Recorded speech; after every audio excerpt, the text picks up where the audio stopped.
It's been a year since my last life update, and a lot has changed since then. So I wanted to update you guys on where I've been, slash what I've been doing, and where I hope that this channel will go in the next year. I also have an update on my uploading schedule. So obviously traveling is a no-go right now. So I am adding to the channel, which I will talk about a little later. But I will be uploading for the month of June every Thursday. My schedule might change monthly depending on what's going on and like how much videos I have prepped for you guys. But right now I do have a notebook, a page filled of video ideas. So for the month of June, we're good. We are all set. So let's dive into these updates. First thing first, there's a lot going on in my life, which has me a little overwhelmed. Not even a little overwhelmed, that had me overwhelmed. So I was just taking time to myself. It kind of plays into why I haven't uploaded videos, because I do have videos ready. One of those things was social distancing. I've been blessed that I can work from home. The transition of working from home for clinical research / clinical trials has been challenging. So in the beginning, like that transition happened in March. By the end of March, I had it down packed. That's where my March went pretty much. I also heard back from schools, which was stressful, and that's also where my March went. Then there's also the Black Lives Matter movement. I've been active on social media, so that's been taking a lot of my time, just reading up on everything that's going on in different parts of the country, even different parts of the world. I mean, like, I know what the Black Lives Matter movement is. Like, I'm Black, so like it's not that, but I'm reading other people's like experiences, their testimony, reading those kind of things. It's kind of like a solidarity thing, because like I've experienced some of that stuff. Like I can understand. I just want to hear people's voices because they're putting themselves out there and I want them to be heard. So like that's what I've been doing. Like if when I'm on social media, like that's what I'm looking up, or if I'm watching the news, that's what I'm listening to. And like some of this stuff makes me happy and some of it pisses me off. But on the bright side, the people that I follow and that follow me, like my friends and like my acquaintances, they've been active. They've been educating themselves, they've been educating friends, family, they've just been doing what they can to do their part. And then there are people who post videos, and the only thing I can say is like, stop reposting and normalizing Black death. I understand you want to share these atrocious acts to push forward the knowledge that some people just don't seem to understand, and that we do need like these videos to prove that Black people were murdered, you know? Because like when someone's not there to speak their truth, their side of the story is always disregarded. And we see this all the time in the police brutality. We see this in the prison system. We see this on white supremacy. Like, you know, like we see this when Black people are faced with things or systems of oppression. But like, you know, if you're gonna post these stuff, like please put a trigger warning. It's not that hard, because I can tell you enough that I can't watch these videos. Like I've seen way too many videos where Black bodies are disrespected, disregarded, dehumanized, like they aren't a person. I'm just tired. For myself, I've realized that like I need to take breaks from social media. I've started working out in the mornings. Like after working out, I feel a little good, and that's the moment where I'm still high off of the workout that I'll go through social media. So I do that like in the morning, 7:30 in the morning before I even start work. You know, like I educate myself on what's going on, which for some people probably not the best mindset to put them in to get to work, but like for me, like I can do that. But let me reiterate, the Black Lives Matter movement is not a new thing. This is the most media coverage that it has received, at least in my lifetime. Protests, calls for government action, these have been ongoing for years. Even before it was called the Black Lives Matter movement, Black people have been fighting for the right to equality their whole lives. You can go back generations of people saying, this is what I had to go through. This is what my grandparents had to go through. This is what my great-grandchild still has to go through.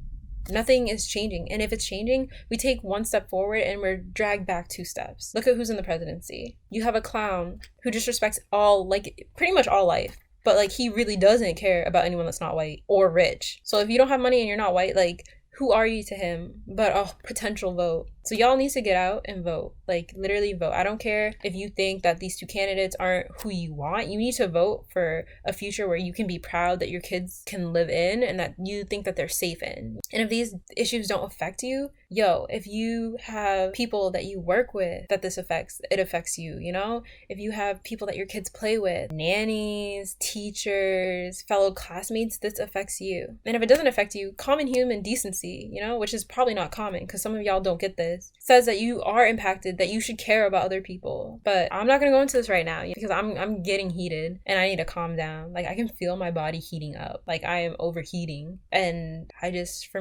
myself, for my own peace, I need to calm down. And I'm hoping that if you watch this right now, Like, you've educated yourself on this stuff, or you're in the process of educating yourself in this. The step forward is knowledge and understanding and being compassionate and trying to make a better world for everybody. And like the things you can educate yourself on are like, these are 3 simple things, right? Police brutality, and this is all over the media, it's saturated. Incarceration, well, 4 actually. COVID-19, how it's disproportionately affecting communities of color. And then just the Black experience, not just in the United States, in other countries as well, because Black people aren't only being oppressed in the United States. In the United States, there's a lot of media coverage. So other countries are coming in and talking, and I'm happy that they're also seeing what's going on and they're also demanding change. But don't just demand change in the US, demand change in your countries too, because your countries are also doing things. So like, some of you just need to do better, and some of you need to continue on your journey of doing better. Which leads me to my next 2 updates. One I've already said, so I got into grad school and I'll be starting in the fall if these classes are on campus, because if these classes are online and there is no reduced tuition, I am not paying the same amount of tuition for an online class. Like,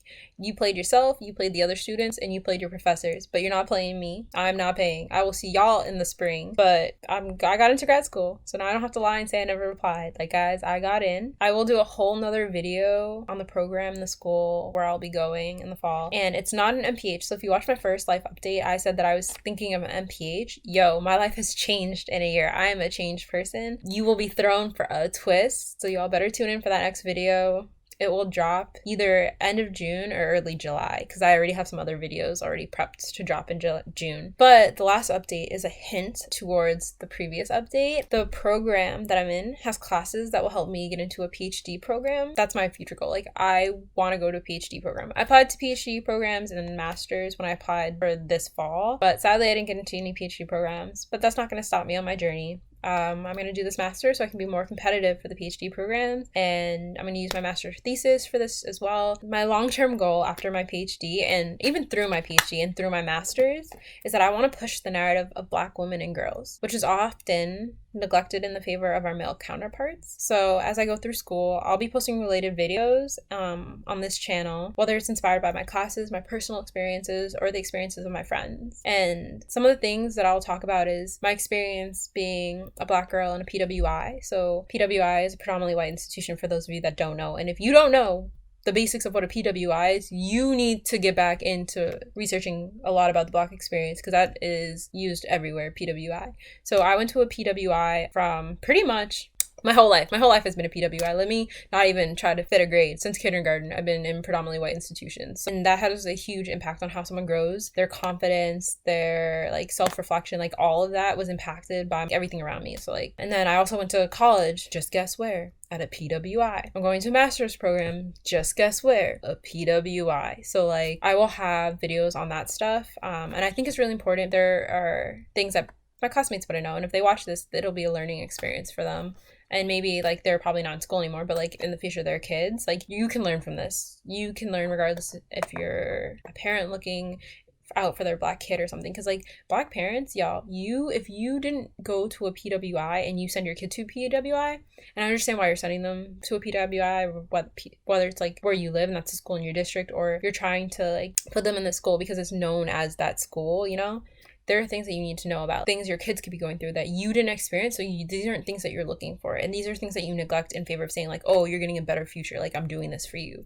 Like, yeah, you're doing it. You're giving your kid a better future potentially, you know, but like their mental health comes before a lot of things. Like, their needs come before your desires. Like, some of y'all parents are living through your kids. And like as a child of immigrants, like I understand and I felt, so I can understand. But, I will have videos on that stuff. Then I will have videos on dating while Black. Like, yo, Black girls have the hardest time dating. I got some stories. Those will be some tea times. Not even story time, tea time.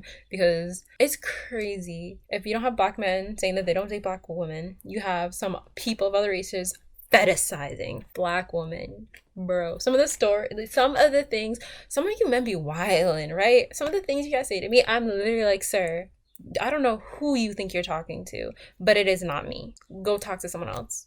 Or as my cousins would say, go talk to your mother, because you ain't talking to me like that. And then this is like not just on dating apps, right? But like, and other things. Like, Black girls are stereotyped as aggressive in some other words, but why are you saying aggressive when you can just say she has leadership qualities? So these are things that I want to talk about on my channel, which go into what I'm doing for my master's program, which goes into what I want to do for my PhD, which goes into what I want to do with my life, because I want to work in a job where I'm happy going every day. Like, yes, money matters, but like right now I'm doing decent enough, you know, like I have a decent job, like salary, you know, it could be more. We always could say we could have more. But when I wake up every day, I don't wake up saying like, oh my God, I love my job. This is what I want to do for the rest of my life. You know, like I wake up saying, this is a stepping stone for what I want to do. I want to wake up and be like, I'm making a difference. I want to look at my cousins, my younger cousins, younger girls of color, or mostly Black girls. Like, I mean, girls of color, yes, but like Black girls, and be like, I'm doing something. Although I had my female family members as my models growing up, I didn't have someone that wasn't related to me, and having someone that's not related to you that you can look up to is a big thing. And although my focus is on Black women, I'm not going to ignore discussing like other races, sexualities, and gender identities. Well, one, because like when you do academic research, you need a comparison group, so like you can talk about how we, like, our experiences differ from a standard experience or someone else's experience, and how I can prove to someone, which is shitty that I have to prove, but like I can prove to someone that we are being disregarded in this aspect, that we are being looked down on. So I will talk about that, but I think it's also important that we talk about marginalized groups regardless. But for those other videos, I want to have someone that identifies in one of those groups, because I am not a faultless spokesperson, you know? I can't speak of experiences of other people, especially if I don't identify with any of those experiences. So like I can't even be the ideal speaker or the speaker for every Black person, because there's a spectrum of Black identities, which is also another thing that I want to do about my master's. But like there's a spectrum of Black identities, which the spectrum is disregarded within the Black community and outside of it. And like there is no one answer of Blackness or the Black identity. And so when I speak, I'm mostly speaking on my behalf. And my experience can be generalized, it can be felt, and it can be sympathized with other people. And I want people to look at my experience and be like, damn, this is how some other people feel. And like, maybe I knew her and I could have done something in this situation, you know? Like I want to open your eyes to things that people go through. I want to open the eyes of other Black people, that when you see another Black person going through this, and you might think like, oh, they're not Black, or like, oh, they're not this. Like, yes, they're Black. They experience the same kind of disrespect that you experience, not just from people outside their race, but people inside their race.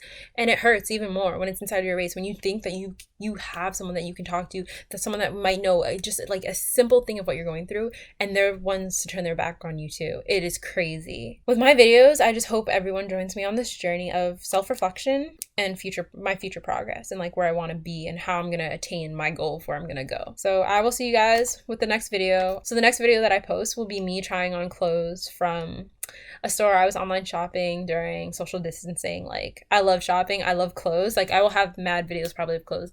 My family says I have way too many clothes. My friends tell me to stop shopping all the time. Like, I love having outfits, even if I don't go anywhere. I hope that this video really gives you an insight into my channel and like what I want it to be and who I am and like what I want to talk about and what's important to me. So, see you guys. I lose my balance on these eggshells. You tell me to tread. I'd rather be a